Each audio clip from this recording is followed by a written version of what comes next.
स्वागत छ तपाईहरुलाई हाम्रो युट्युब च्यानलमा। म मदन। आज म तपाईहरुमाझ फेरि अर्को एउटा भिडियो लिएर आएको छु। यो भिडियोमा म तपाईहरुलाई माइक्रोसफ्ट वर्डको फाइलमा नेपालीमा पेज नम्बर कसरी राख्ने भन्ने कुरा देखाउन गएको छु। कृपया यो भिडियो सुरुदेखि अन्त्यसम्म अवश्य हेर्नुहोला। लाइक, शेयर, सब्स्क्राइब गर्न पनि नबिर्सनुहोला। आउन सुरु गरौँ। अब सबैभन्दा फर्स्टमा माइक्रोसफ्ट वर्ड खोलौँ। WINWORD विनवर्ड इन्टर गरौँ। ब्ल्याङ्क डकुमेन्ट, हाम्रो यहाँ ब्ल्याङ्क डकुमेन्ट खुलेको छ। यो ब्ल्याङ्क डकुमेन्टमा अब हामीले केही कुरा टाइप गरेर नेपालीमा पेज नम्बर कसरी राख्ने हेरौँ।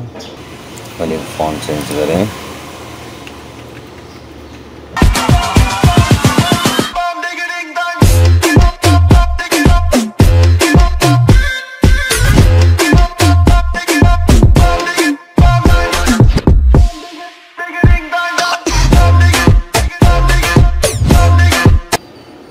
अब यो चावडे पेजलाई मैले पहिले इन्सर्टमा गएँ।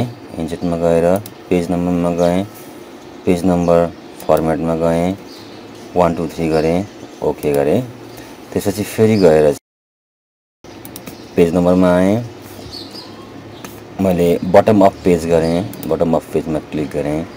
अब यहाँ देख्न सक्नुहुन्छ हजुरले बटम के आयो त 4 नम्बर इंग्लिश नम्बरमा चाहिँ पेज नम्बर आयो। अब मैले यसलाई नेपालीमा पेज नम्बर राख्नु पर्यो।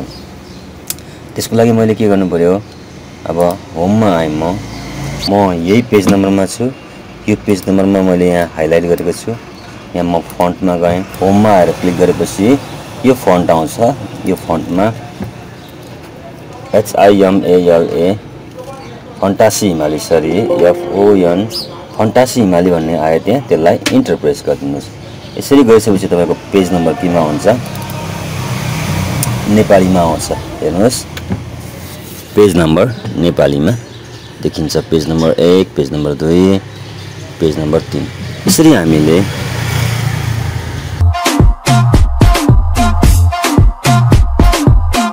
नेपालीमा पनि पेज नम्बर राख्न सकिन्छ। धन्यवाद छ भिडियो अन्तिमसम्म हेरिदिनु भएकोमा। लाइक, शेयर, सब्स्क्राइब गर्न नबिर्सनुहोला। Thank you.